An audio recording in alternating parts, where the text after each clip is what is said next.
Terima kasih pemirsa, Anda kembali bersama kami dalam News Screen Morning. Lonjakan kasus COVID-19 akibat varian Delta di banyak negara membuat International Monetary Fund atau IMF memangkas proyeksi pertumbuhan ekonomi negara berkembang, tidak terkecuali Indonesia.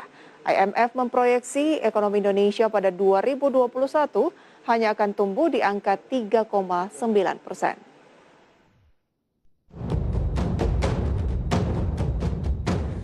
Lonjakan kasus COVID-19 varian Delta di berbagai negara berkembang membuat IMF kembali memangkas proyeksi pertumbuhan ekonomi Indonesia.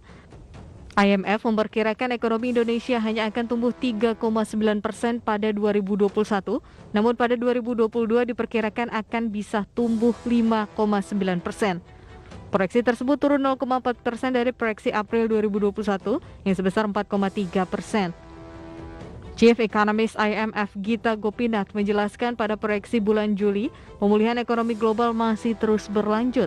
Namun tantangan kali ini ialah lonjakan varian Delta hingga pelebaran gap baik dalam kemajuan penanganan pandemi maupun insentif fiskal antara negara maju dan negara berkembang. Perbedaan tingkat penanganan terkait cepatnya proses vaksinasi di negara maju masih sulit dicapai oleh banyak negara berkembang dan negara berpenghasilan rendah.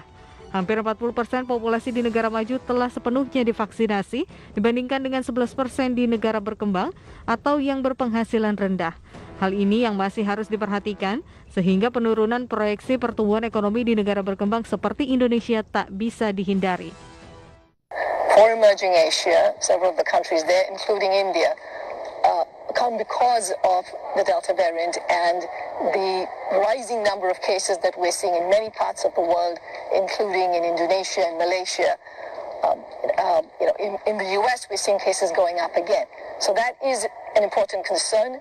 And I think even though we have incorporated some of it into our forecast, there is still an important downside risk depending upon how this evolves in the future. Terkait kebijakan fiskal, IMF juga menyoroti ketimpangan antara negara maju dan negara berkembang dalam menangani COVID-19. Negara-negara maju tercatat mampu mendorong belanja fiskal hingga 4,6 triliun dolar, sementara negara berkembang tak banyak memiliki ruang fiskal. Jakarta, Raharjo Patmo, IDX Channel.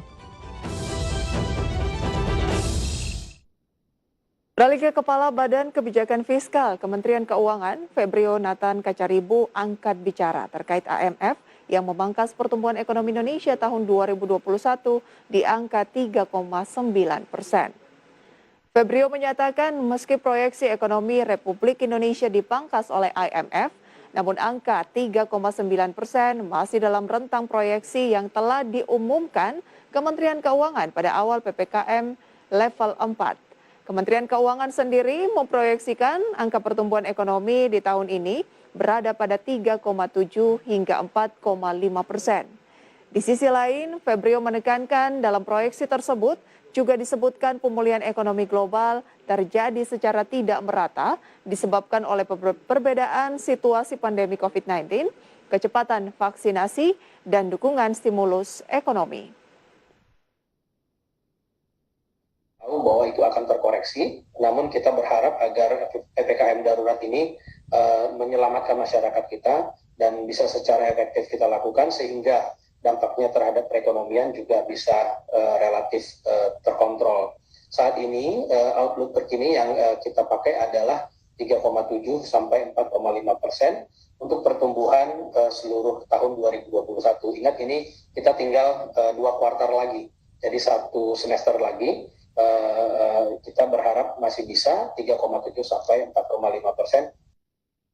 Sementara itu, pemirsa, Kementerian Pariwisata dan Ekonomi Kreatif memastikan program pemulihan ekonomi nasional atau sektor pariwisata dan ekonomi kreatif tepat waktu dan sasaran. Total pagu anggaran 2,4 triliun rupiah akan didistribusikan melalui berbagai program untuk mendorong industri pariwisata dan ekonomi kreatif bertahan di tengah pandemi. Menteri Pariwisata dan Ekonomi Kreatif Sandiaga Salahuddin Uno mengungkapkan pandemi COVID-19 telah membuat 80% pelaku usaha pariwisata dan ekonomi kreatif terpaksa merumahkan, melakukan PHK, dan menyesuaikan jam kerja karyawan. Menparekraf memastikan pemerintah tengah menyiapkan pagu anggaran 2,47 triliun rupiah yang akan didistribusikan untuk menolong pelaku usaha dan pekerja di sektor pariwisata dan ekonomi kreatif secara tepat waktu dan sasaran. Program bantuan yang disiapkan diantaranya penyediaan tempat istirahat untuk nakes bekerja sama dengan pelaku usaha hotel, program Bangga Buatan Indonesia untuk mendorong UMKM, sertifikasi CHSE, simulasi sektor perfilman, dan hibah pariwisata menjadi bantuan pemerintah untuk pariwisata. Dari 80% para pelaku pariwisata dan ekonomi kreatif mengurangi jumlah pekerjanya melalui PHK, perumahan, dan juga pengurangan jam kerja. Ini yang harus kita bantu dengan program pemulihan ekonomi nasional yang tepat sasaran, tepat manfaat, dan tepat waktu. Kami mengupayakan secara maksimal, kita sudah membentuk tim percepatan minggu lalu, dan total pagu anggaran sebesar 2,4 triliun ini akan kita alokasikan. Di sisi lain, nantinya bantuan hibah pariwisata yang akan menjadi bantuan pemerintah untuk pariwisata akan menggunakan basis data pelaku usaha pariwisata dan ekonomi kreatif yang terdapat di BKPM dan menggunakan data ketenaga kerja dari Badan Pusat Statistik. Dari Jakarta, Rizka Ayu, IDX Channel. Pemirsa, jangan kemana-mana. Sesaat lagi News Screen Morning akan segera kembali.